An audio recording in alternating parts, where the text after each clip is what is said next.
There are no limits to what man may achieve, for there are no boundaries beyond his dreams, and no dreams he may not ultimately make come true.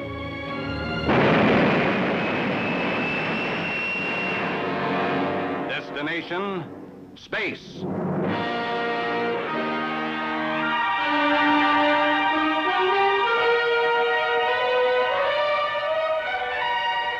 The rocket ship rode in orbit, close to an incredible wheel-like structure that spun gently in an ocean of seeming nothingness 500 miles out from Earth. This multi-man space station, dubbed BB, Benedict's Billions, had been made a reality by a tremendous number of scientists and technicians working against fantastic odds. And all of this stupendous effort had been spent in preparation for the next few moments to come. It was nearing the instant of launching of the rocket ship that was intended to carry the first men into orbit around the moon. Fuel transfer systems chill. The principal responsibility now was upon one man. That man was Jim Benedict, director of the U.S. space program. Close bypass valves. Bypass valves closed. Monitor nozzles. Nozzles adjusting. Fuel transfer system complete. Get in facility console, ECS circuit breakers. Facility console, ECS circuit breakers on. Start reactor power buildup for test. Reactor power buildup started. 2%. Again, heat exchanger instrumentation check. Heat exchanger instrumentation check begun.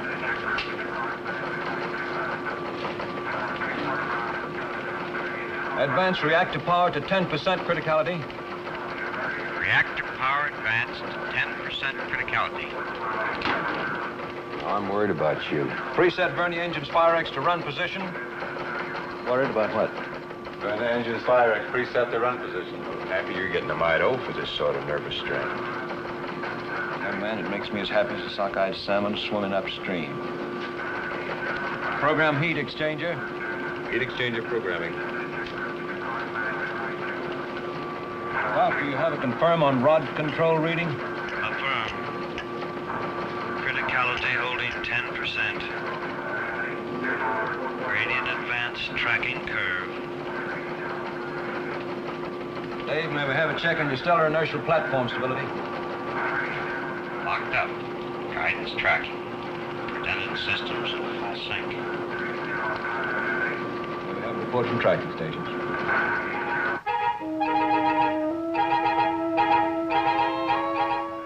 South Point, Island of Hawaii, ready for tracking. Solomon's, Bougainville, ready for tracking. Singapore, ready.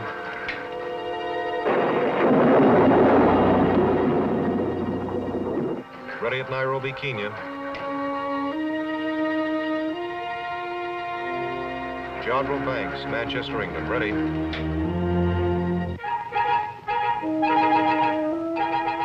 Villamil, Galapagos, ready to track.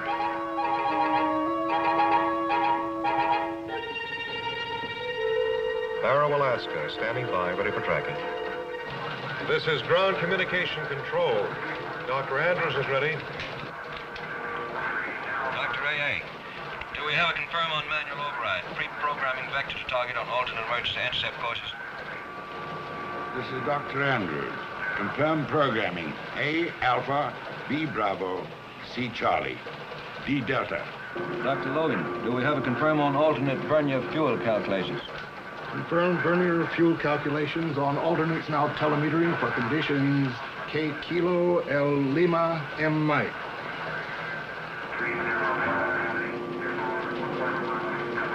Pressurize main mercury tank. Main mercury tank pressurizing.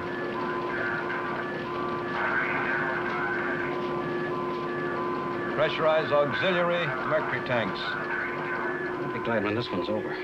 You worry too much. It's the old story. Only two things can happen. It'll either be go or no go. If it's no go, only two things can happen. We either try it again or somebody else tries it. If it's go, only two things can happen. They either make it or they don't make it. You're not as tough as you sound. You're just as keyed up as I am. You're tracking me. I'll be glad when this one's over, too. What the devil's this? Whatever it is, it's heading this way, fast. Get the alarm. No go. No go. Lock off all working fluid. No go. Stop the pile.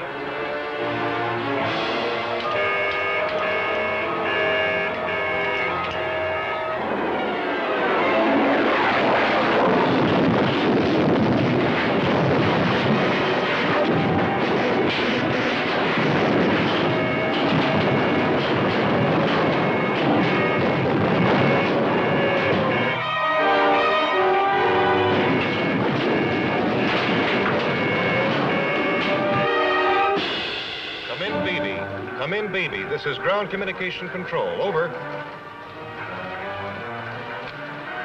We've lost contact.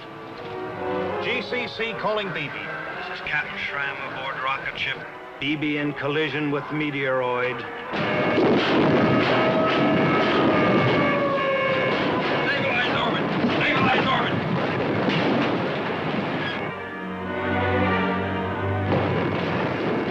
Guidance control. Report on orbit. Guidance control not manned and ready. No report, sir. Damage control. Report. Sections 5 and 18 sealed off with brakes and skim. Multiple fires in generator compartments. Switch to auxiliary power. Interlock guidance and automatic burn your controls to hold orbit.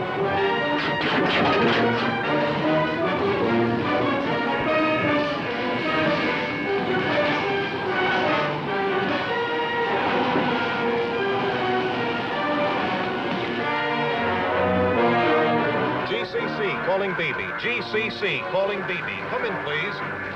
BB is pitching wildly, but seems to be sustaining orbit. If they go, what happens to us? All I'm worried about right now is them. Hey! Dolph! Come in, please.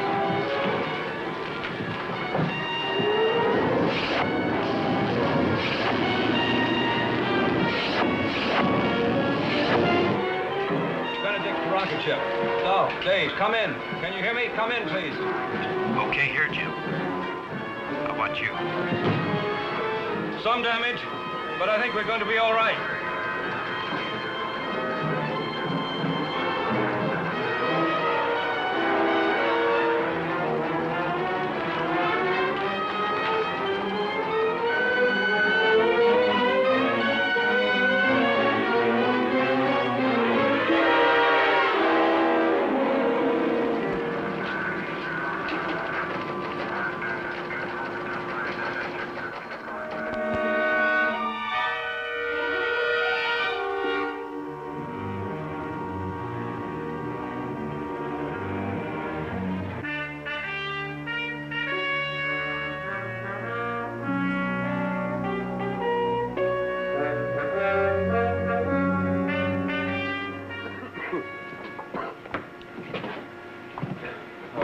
It sure got it in here, didn't it?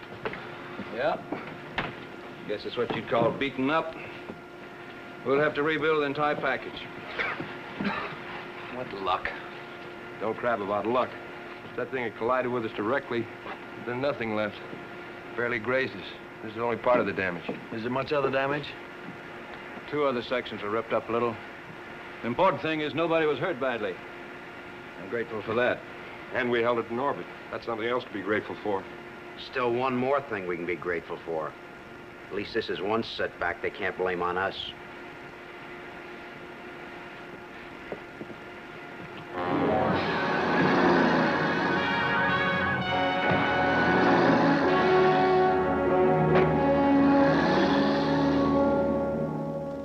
As director of the space projects, Benedict has done a great deal. But it's equally true that Benedict has promised even more. And the cost has been as spectacular as the achievements. Now we even wonder if that space station, popularly dubbed BB, for Benedict's billions is actually practical at all. Have Benedict and his experts realistically faced the hazards involved? Or have they been whistling in the dark? I could happily choke a guy like that. He's entitled to voice his opinion. He's making a lot of noise trying to get himself some headlines. He and people like him couldn't help the enemy more if they were paid agents. Listen to you two, you'd think that we were heroes to everybody but the politicians. From all report, the bulk of the press has been equally hostile all week. The prices we're costing them, they want success, not failure, regardless of cause. Excuse me, sir, but Washington is on the radio phone for Dr. Benedict. The communications officer said to tell you it's the White House.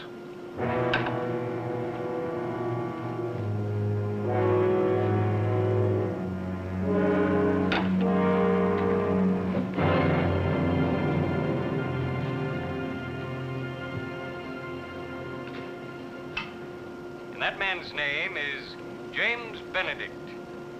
It's time the entire matter is investigated and reappraised. And it's my intention to have James Benedict subpoenaed by a special senatorial investigating committee on space.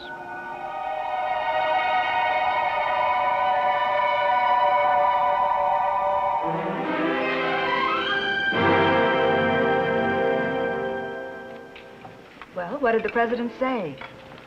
Direct quote. I don't want anything to happen to the space program. We're in for a tough appropriation fight to save it. I'm depending on you. What are you supposed to do? I don't know, June. I'll have to play it by ear. Well, I'm sorry about the setback. But here's to any minor mishaps that bring you back to me. Minor mishap. I'm ecstatic to be sitting here. But how can you call what happened to us a minor mishap? Well, I'll put it this way, then. I'm grieved about the collision, really. But I'm downright enthusiastic about the subpoena. Yeah, how about that? It takes a collision with a meteoroid and a summons from the Senate to get us together for a couple of hours. Some romance. One, it's beautiful. When do you intend to marry me, sir? One of these days. I don't like to rush into anything, even though it's only a little thing like marriage. You know, I'm acquainted with literally hundreds of people. And I have to fall in love with a man who lives in an orbit. Guess you're just lucky. I spend half my valuable time looking up into the sky, wondering how you are. Wondering when I'm going to see you again. At night, when the stars are out, that's when it's the worst. That's when you seem so far. It's funny, but with me, it's just the other way around. I look down at the Earth, spinning slowly beneath us, and it seems so small. All the places on it seem close together. Sometimes I can even pick out this city. It seems like you're right below, and so very, very near. Must be beautiful. It's indescribable. I wish I could show it to you. Maybe someday. Maybe.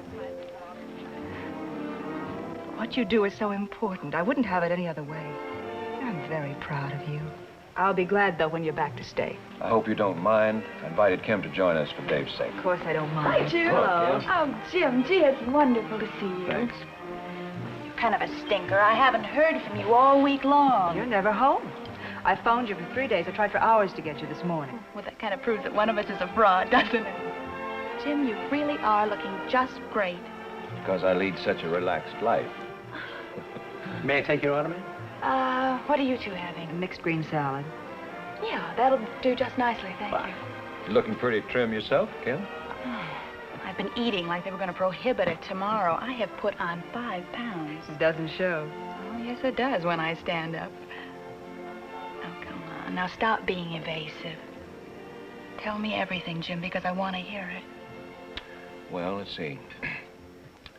Dave's in flawless shape. I don't have to tell you that he misses you. Expect he tells you that on the phone all the time. He's been telling me that he misses me practically since the day we were married. That's kind of the story of our lives, how much we miss one another. Move over, you have company. Well, at least you gals won't get tired of us. Oh. Is that so hilariously funny? Strange, I don't see any humor in it at all. Well, really, Kim, I don't either, but reason to abuse ourselves about it. It doesn't seem to do very much good not to mention it at all, either. I have a feeling that it's going to go on until I'm old and gray. Or until you kill him. Kim, what a terrible thing to say. Maybe, but it's true. The newspapers call you the Space Project Team. You don't seem like very much of a team to me. Dave takes all the risks and you take all the bows. You know you don't mean that, Kim.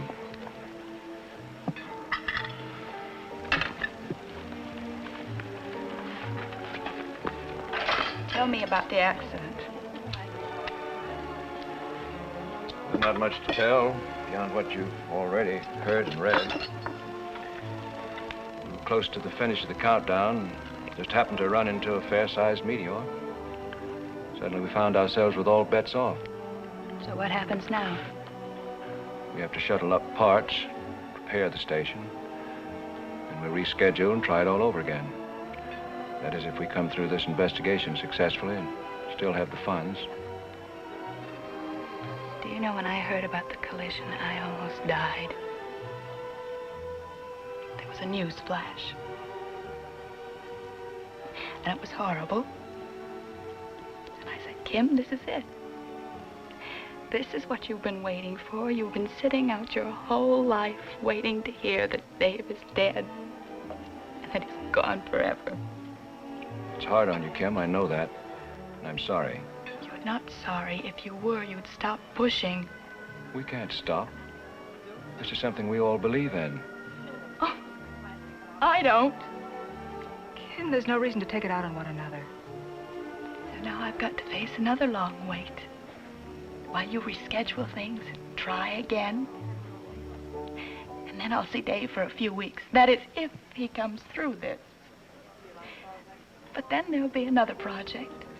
And you'll take Dave away again. But let me tell you something, Jim. I am sick and tired of your being the master and Dave being the guinea pig. And I think deep down he is too. And one of these days, I am going to do some very fancy screaming about it. Kim, it's not my fault. Don't blame me. It was an act of God.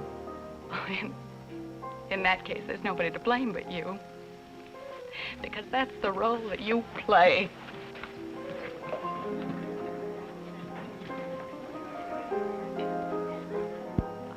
I'm very sorry for her. So am I. Sorry for you, too. She's quite unfair to you. As if you didn't already have enough trouble, enough to worry about. Well, you know what they say. Them that has gets.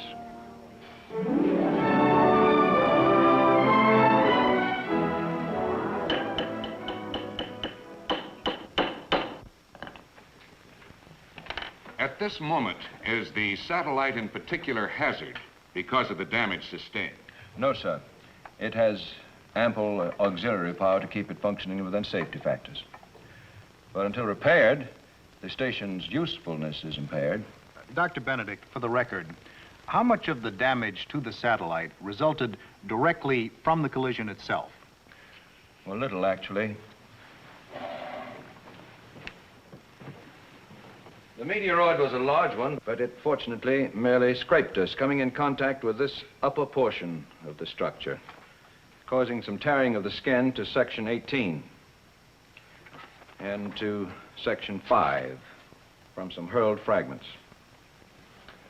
Any other questions? Yes, I have a few. Did the rocket ship itself sustain any damage? No, Senator, that was not directly involved. The delay in the space projects and the huge added expense, which we can certainly expect to be heaped upon us, are due then purely to the space station being up there. I'm afraid I don't quite understand your question. All right, I'll put it another way. Let's talk about that rocket ship. If it had been designed so as not to be dependent upon the space station, then there wouldn't have been any reason for delaying its attempt on the current moon project, now would there? Inasmuch as the rocket ship is dependent in certain respects upon guidance and safety control from the space station, I would have to regard that question as too iffy. Now, don't try to evade me, sir. You're supposed to be one of our nation's greatest brains. Certainly you should be able to understand this simple question. If the rocket ship were 100% independent of the space station, would there or would there not have been any reason for delaying its attempt to orbit the moon? Well, that, sir, would be in the realm of crystal gazing. Though I hate to admit it, in that field I'm not qualified to answer.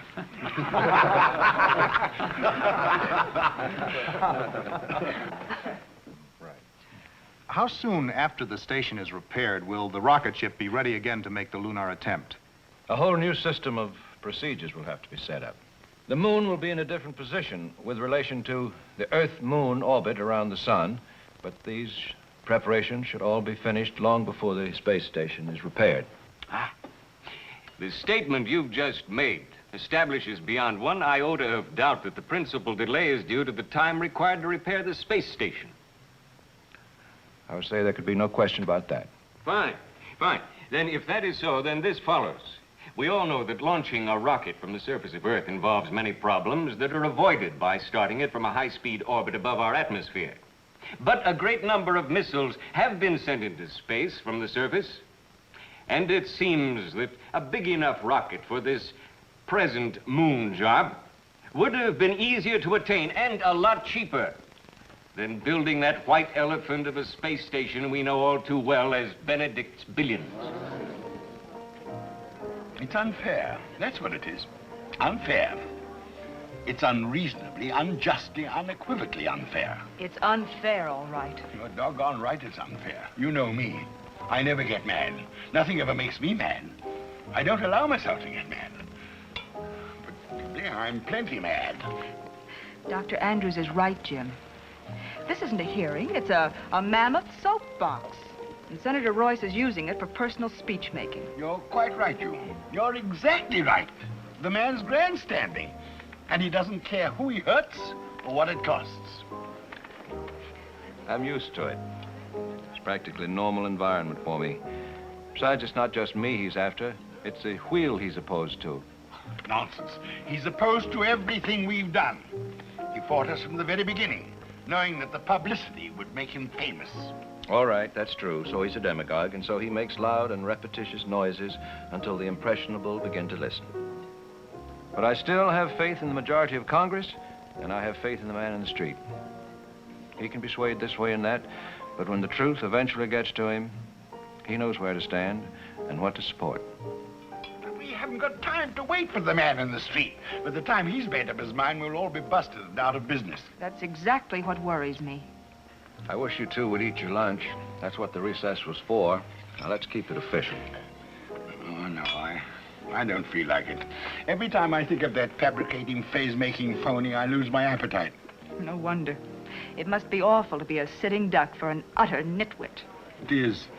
But worst of all, it gives the opposition a chance to blow their loud horns. Maybe we should blow some of our loud trumpets. Oh, come now, Dr. Andrews. I never heard a bragging or an egotistical statement out of you yet. Well, perhaps that's what's wrong with me. I'm too modest.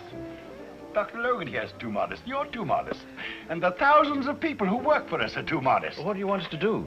Start taking bows for our latest delay? No, but we needn't go on hiding our light under a bushel either. June was right when she said that miracles are performed around here. They are. Every member of our unit performs them. I perform 6 or 7 of them every day before lunch. And Dr. Andrews, if you can't perform a miracle, you build a machine that performs one for you. Oh, that's the easy part of it. I do other things I wouldn't believe possible if I hadn't done them myself. Jim, I do think it's time you did a little bragging. So do I. And this afternoon, whether they introduce me or not, I'm going to give a speech. I bet it'll be a wonderful speech. I never made a speech in my life, mind you. I've given lectures, but I've never made a speech. This afternoon, I give a speech, and I'm going to tell them all they can go, jump in the river. Dr. Andrews, if I asked you to give me a promise, would you keep it? Why, of course you know that. What is it? That speech. Don't.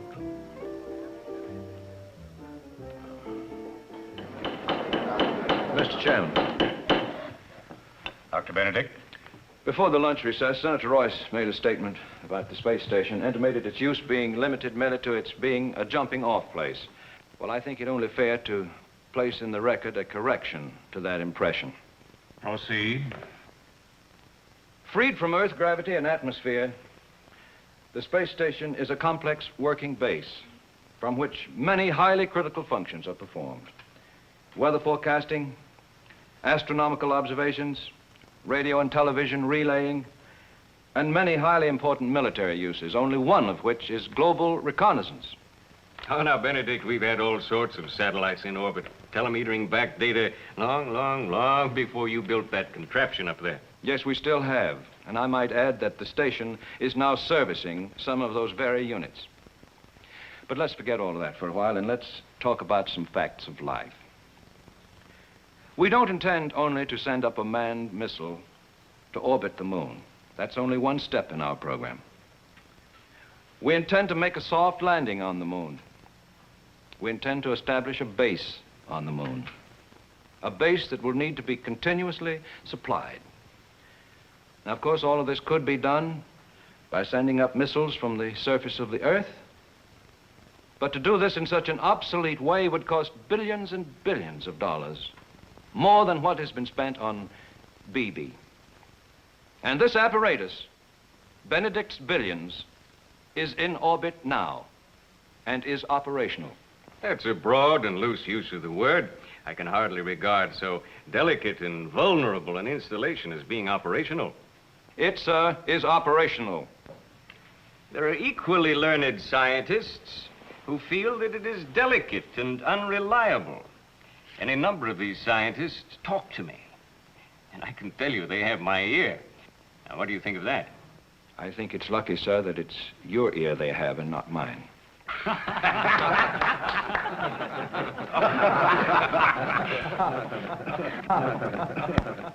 I don't think that this is any time for levity. I'll tell you what I intend to do, sir. I have as scientific advisor Dr. Kurt Easton, whose reputation is unassailable.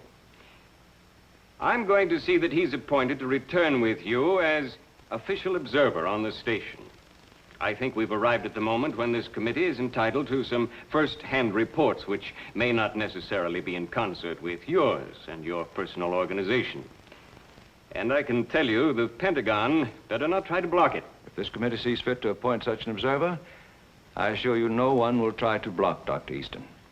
And now, sir, I want, here and now, as part of your testimony, an honest and frank appraisal of whatever other predictable hazards the space station really faces. Sir, there are any number of hazards and dangers, ranging all the way from radiation to innumerable possibilities of mechanical failure. But if you demand my frank appraisal of what I consider to be the greatest danger, it's the vacillation, the continuing swings of certain sections of public opinion. From the earliest days at Cape Canaveral, when we were first trying to outdo the first Sputniks, many people have teeter-tottered between anguish and triumph. Whenever the enemy made the slightest advance, loud voices proclaimed that we should beat them at all cost. And whenever the slightest gain was made, this unfailingly was followed by periods of apathy or complacency. And through it all, a few kept up the weeping and the wailing over the cost of survival. And there have always been political opportunists ready and waiting to grab a headline by jumping on the crest of each wave, whether it be one of enthusiasm or one of despair.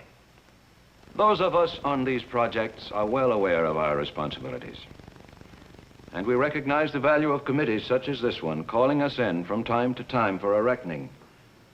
And it's good that they take us to task and keep us on our toes.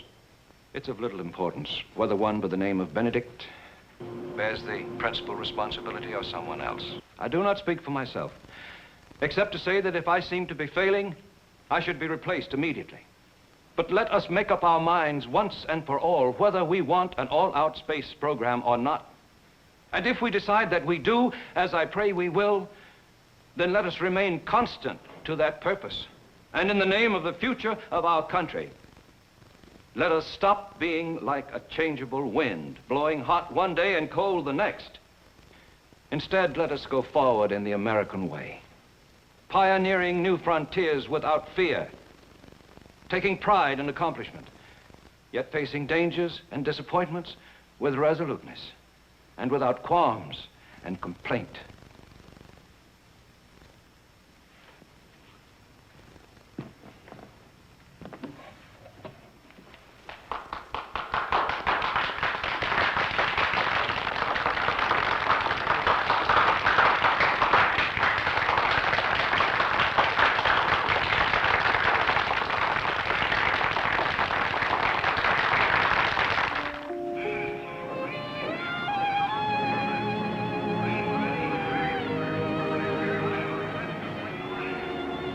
These are the awful moments. Yes, they are.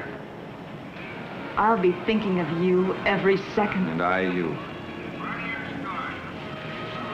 Good evening, Dr. Easton. Hi there. Dr. Easton, may I present Miss Kramer? Hello, Doctor. Delighted, Miss Kramer. Dr. Easton's going with me to the wheel as an observer. They told me I could get on down and climb aboard. Yes, I'll join you in just a few minutes. This is quite a night for me. I've been around a lot of rockets in my day, but I've never ridden in one. I'm not ashamed to say that I'm beginning to feel the full throes of panic creeping over me. Well, it's pretty dreadful for a man to attain the age in life that I have and face up to the fact that he might be a weak-kneed, quivering coward. Well, don't let that worry you, Doctor. That's almost normal behavior. Even after a lot of trips, the fellow's on the nervous side. Everybody's first experience is terrifying. Well, what gets me is how I blithely accepted this assignment. For some peculiar reason, I don't think I was actually aware up to a few moments ago of the fact that I was getting myself in the situation of being shot out of a cannon, going up and coming back. You can't tell a thing about it. You might love it. Well, I'll tell you this, it's never going to become a hobby. It's a pleasure to know you, Miss Kramer. Nice meeting you, Doctor. And here goes. I'm seeing you. Hope my knees get me over there. Poor guy. Nobody's first trip is any fun. Seems like a nice enough fellow. You know, everything may turn out to be all right. I hope so. We sold them on the space station again. Let's just hope that the moon launching goes well. It will.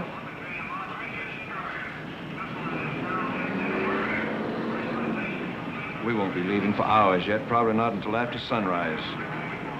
Maybe it would be better if you didn't wait until we launch. Would you mind awfully? I can't stand to watch you get into that thing. Oh, it's not so bad. So long, fella. See any Martians? Give them my regards.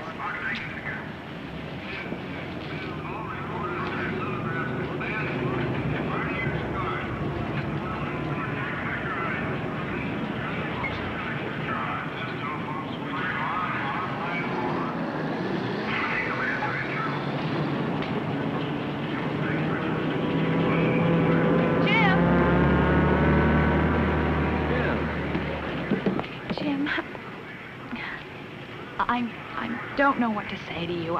I'm so ashamed of what I said the other night. Kim, don't worry. Please don't. I didn't pay any attention to it.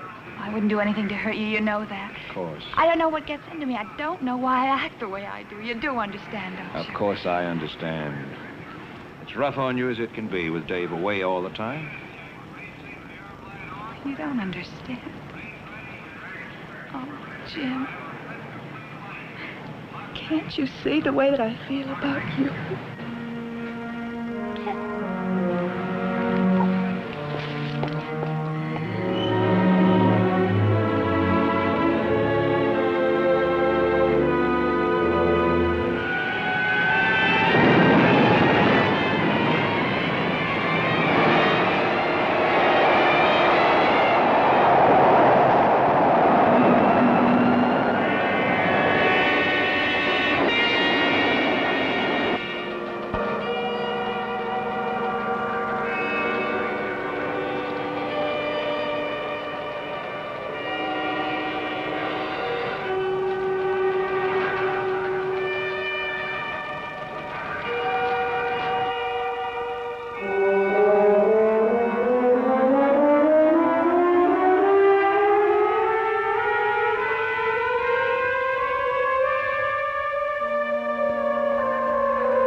Dave. Matt, how are you? Oh, fine. You look great. Thanks. Good to have you back, Jim. Thank you. I'd like you to meet Dr. Kurt Easton. Colonel Matthews, ship commander, my associate Dave Reynolds. Welcome aboard, sir. Thank you. Nice How to do know you you. do? How do you do? I believe we met once before at a symposium. You read a very interesting paper concerning missile trains. Well, yes, I do remember. That would have been a couple of years ago. MIT, I believe. That's right. Well, as you know, Dr. Easton's going to be with us for a spell as an observer for the senatorial committee. I hope I won't be too much in the way. On the contrary, sir, we're proud of what we're doing up here. As a matter of fact, I'd like to take you on a tour of the wheel right now. Fine. I'm anxious to see all of it. Well, I'll meet you in a little while in the control complex. Good. See you.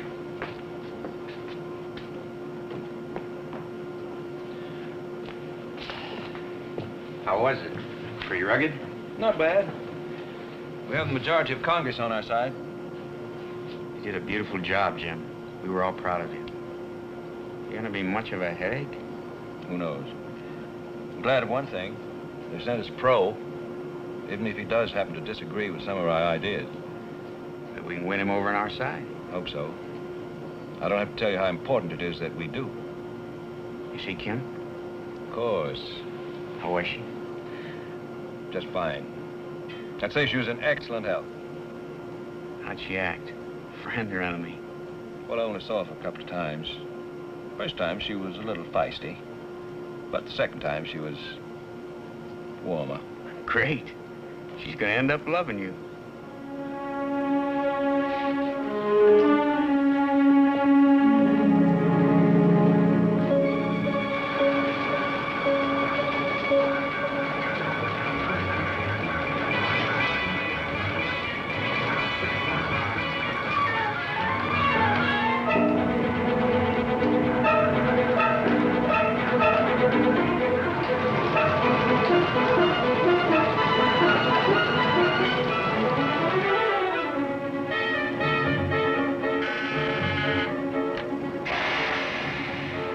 Dr. Easton, come in. Have you got a minute? Yes. I know the countdown's about to begin, and, well, I just wanted to wish you luck. It's very thoughtful of you. Thank you. Well, I've been up here just about a month, and I must say I've been more favorably impressed with each passing day. That's good to hear. Well, it's funny in a way. You know, quite frankly, I expected just the opposite. I rather anticipated that I'd not approve of nothing. I expected everything to be worth nowhere near the effort or cost I thought I was dead set against. That's very gratifying. Again, good luck. To you, too. Good luck. Thank you.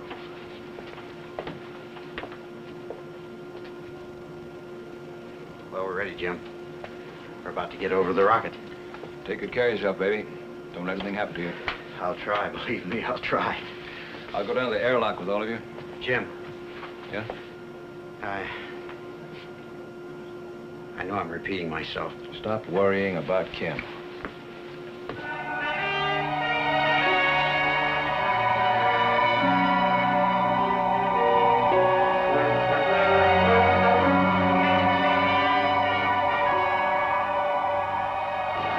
Monitor nozzles adjusted. Start reactor power buildup for test. Reactor power buildup started. 2%. Begin heat exchanger instrumentation check. Exchanger instrumentation begun. Advance reactor power to 10% criticality. Reactor power advanced to 10% criticality. What's your rod control reading, Gal? Criticality holding 10%. Dave, report on guidance system. Locked. Redundant systems in full sync. Dr. Andrews? Programming confirmed, as well as emergency alternates. Dr. Logan? Confirmed vernier calculations as telemeter. Close number 1 and number 2. Burn your engine links. Number 1 and 2, burning engine is closed. Nuclear reaction no longer constant. Not sustaining 10% criticality. Dolph? Confirm. Criticality near 20%. Hold. Power off. Shut down nuclear pile. I'm trying to. She's not responding. Are you on automatic or manual override? Rod control is not responding to either. Criticality 22%. Close tank valves. Shut off all working fluid. All valves closed. There's no danger of premature thrust, but maker and dog rods are withdrawn and no longer functioning. We have a runaway. Man, oh man. You're not kidding. If she keeps building, if she hits 95%, she'll blow like an A-bomb. Matt, you better alert all your people.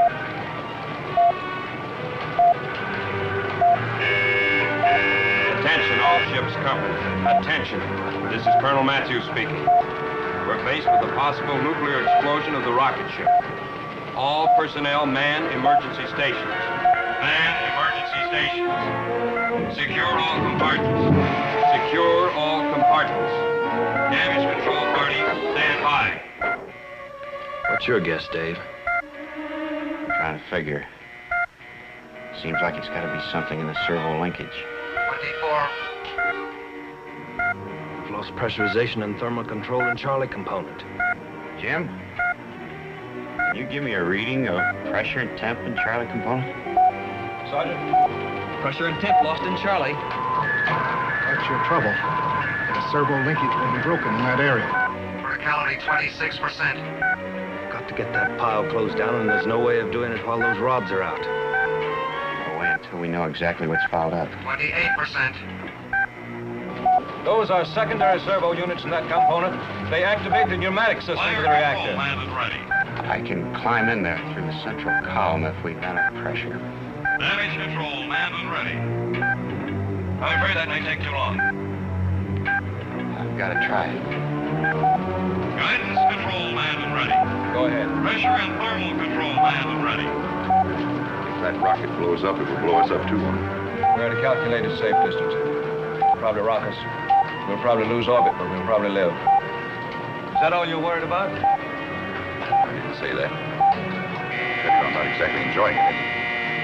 30%. Gradient increase accelerating. Dave made up his mind. You couldn't have stopped him. The hotter that pile gets, the faster she'll keep building. They can run out of time all at once. They know that as well as we do.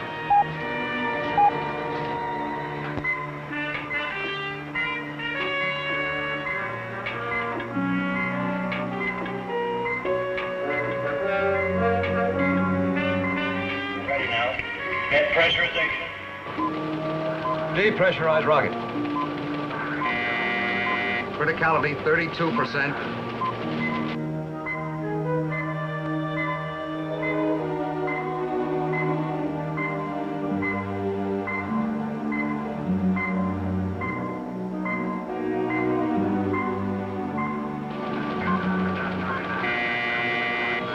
%.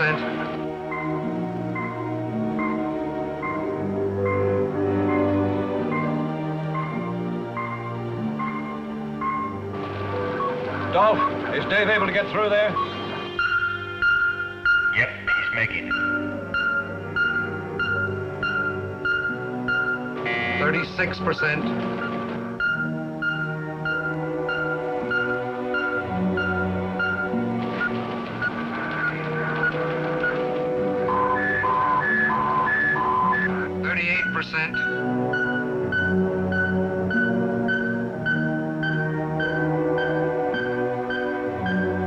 Criticality 40%.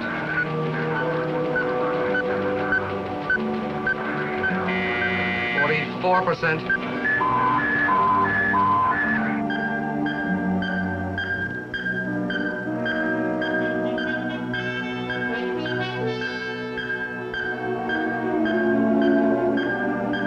Criticality 48%. Criticality 52%.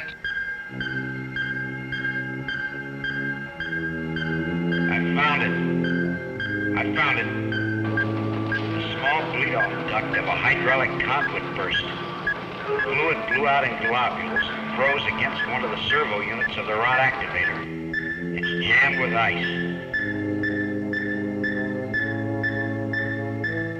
Can you free it? I'll need a finer instrument so I don't foul it up. I'll get it.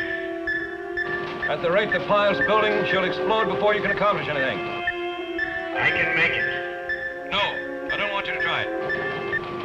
I want you all to abandon the rocket. How far can we walk in the next 30 seconds? Where do we go?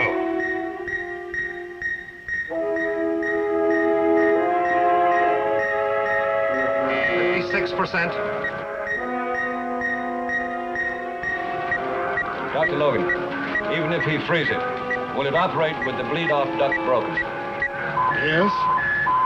You can free it. The servo will work. The bleed-off duct has nothing to do with the rod control.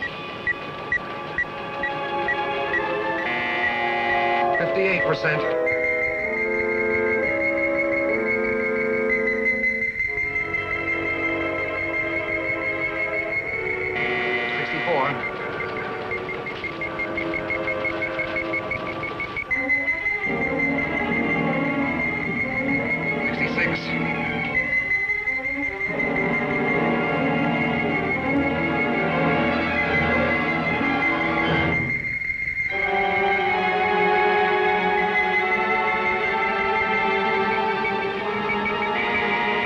Criticality is 70%.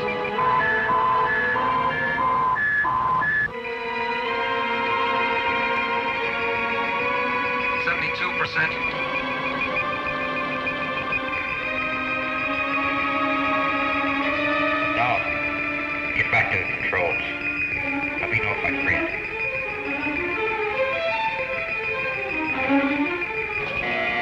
74%. 76%. 78%.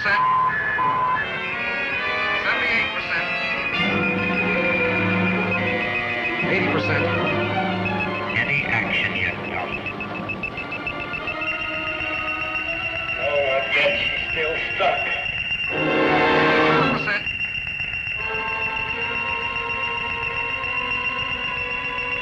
88%.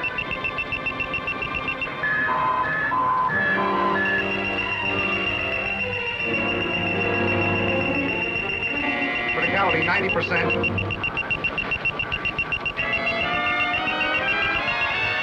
Beginning to function. He's beginning to function. Criticality 92%. Criticality 88%. 84%. Dropping.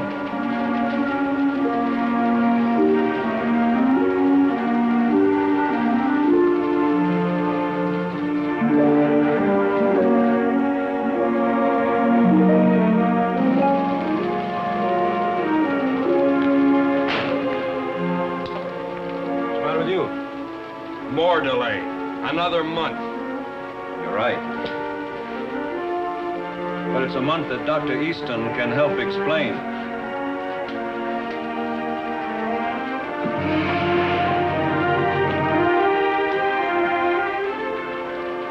I will describe precisely what I've witnessed. How those on Earth will react, only the future can tell.